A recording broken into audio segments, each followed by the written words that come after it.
So tonight's theme is Afterlife. Thank you for inviting me to participate in Spoken Word Afterlife.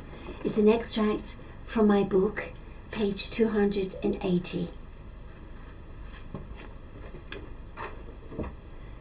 Dawn next morning, an agitated nun rang the family home and asked them to come quickly.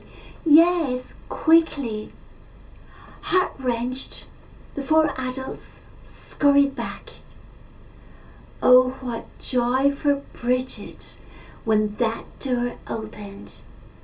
She was not alone, and she was holding on for this final communion. The family sat around the bed in time to witness. Her body was limp, her voice a wisp, but the vulnerability in her eyes could speak volumes. A lifetime of them. And she was grieving, for grieving is the fruit of how deeply we have loved and connected. Her unconditional love was exposed and echoed as she beheld each one in turn. Enormous sobs were beginning to emit from the onlookers, the ache of parting too huge to contain.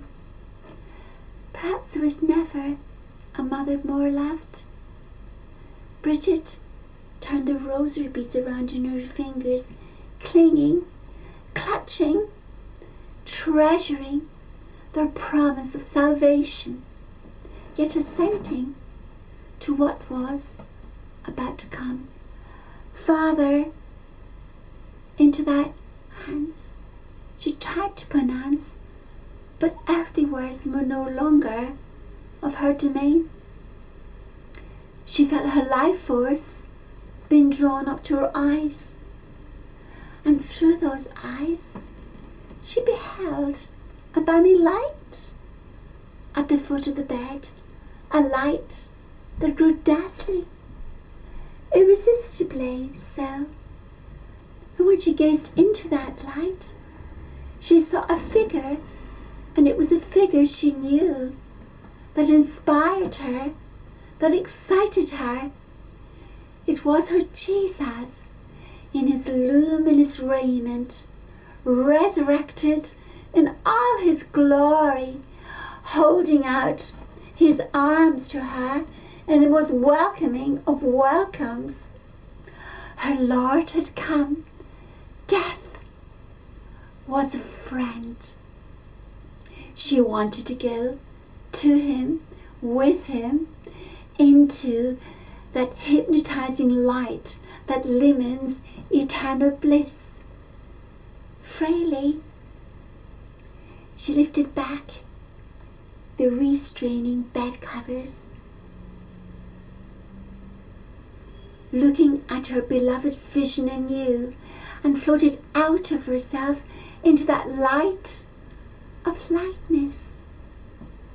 A whiff of flowers, whether earthly or heavenly, filled her senses, for her lady was there too, drawing back a transparent blue curtain for Bridget and the Christ to pass through into the resplendent phosphorescence of heaven, while our earthly family sat on, weeping, wiping, choking, as if the riverbanks of their souls had burst over her empty body.